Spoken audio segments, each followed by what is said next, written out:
Lord, gusto ko pong maging banal. Ako po si Father Fiel Pareha at ito po ang ating segment, ang Daily Devotion, na kung saan tayo po ay magdarasal, magbabasa at magdinilay kasama ng salita ng Diyos sa buong taon. Manalangin tayo. Sa ngalan ng Ama, ng Anak at ng Espiritu Santo. Amen. Halina, banal na Espiritu, iwanagan mo ang aming puso at isip, nang maunawaan at may sa buhay namin ng iyong salita. Amen. Our Bible passage for today is from the Gospel of St. Matthew chapter 6, verses 1 to 6 and 16 to 18. And I read it for you.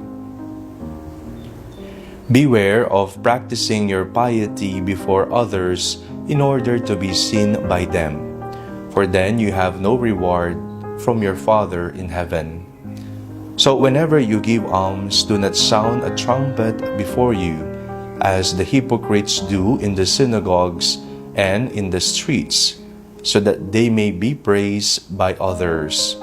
Truly I tell you, they have received their reward. But when you give alms, do not let your left hand know what your right hand is doing, so that your alms may be done in secret, and your Father who sees in secret will reward you. And whenever you pray, do not be like the hypocrites, for they love to stand and pray in the synagogues and at the street corners, so that they may be seen by others. Truly I tell you, they have received their reward. But whenever you pray, go into your room and shut the door, and pray to your Father who is in secret, and your Father who sees in secret will reward you.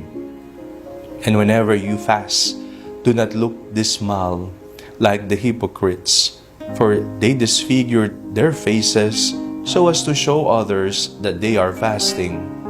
Truly I tell you, they have received their reward. But when you fast, put oil on your head and wash your face, so that your fasting may be seen not by others, but by your Father who is in secret. And your Father who sees in secret will reward you. Ngayong araw pong ito, ating pong inuumpisahan ang panahon ng Kwaresma. Ito po ay sa pamamagitan ng paglalagay ng abo sa ating mga noo.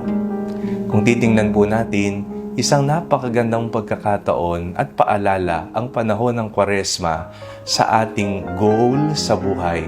Ito po ay para maging banal. Ang lahat ng ating ginagawa ay patungkol at patungo sa kabanalan. At ang kabanalang ito ay nakaanyo at nakahugis, nakamodelo ng naayon sa ating Panginoong Hesukristo. Ngayong araw na ito, pinaalala sa atin ang napakahalagang tatlong pundasyon ng Kwaresma: ang pagkakawanggawa, ang pananalangin, at ang pag-aayuno. Ginagawa natin ito kahit hindi Kwaresma.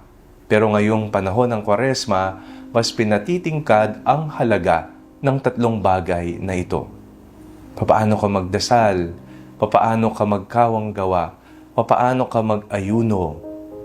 How do you pray, fast, and do almsgiving? Ngayong araw na ito, bilang panimula, isang paalala muna sa atin ang halaga na ang ating buhay ay hiram sa Kanya, na ang ating buhay ay may katapusan. Sasabihin ng ministro sa iyo habang kinukuskus ang abo sa iyong noo, ikaw ay alabok at ikaw ay magiging alabok. Isang paalala ng buhay ay hindi permanente dito sa mundo. Isang paalala na tayo mahina. Isang paalala na tayo makasalanan. At isang paalala na tayong lahat ay mamamatay. Pero hindi basta makasalanan, hindi basta mamamatay, hindi basta mahina, kung hindi tayo ay minahal ng Diyos. At hindi lamang basta minahal ng Diyos, tayong lahat ay tinatawagan na igugol ang ating buong buhay, ang ating paglalakbay dito sa mundo, sa buhay kabanalan. Kaya binibigyan tayo ng napakahalagang tatlong gawi ng Kwaresma para makamit ang buhay kabanalang ito: panalangin, pagkakawanggawa at pag-aayuno. Ipanalangin natin na maging makabuluhan, maging payapa, at maging banal ang ating pagdiriwang ng Kwaresma. 40 araw na kasama si Jesus, 40 araw ng buhay kabanalan. Manalangin tayo. Panginoong Hesukristo, ngayong inuumpisahan namin ang Kwaresma, panahon ng grasya, panahon ng kabanalan, nawa maibigay namin ng buong buo ang aming puso. Amen. Sa ngalan ng Ama, ng Anak, at ng Espiritu Santo. Amen.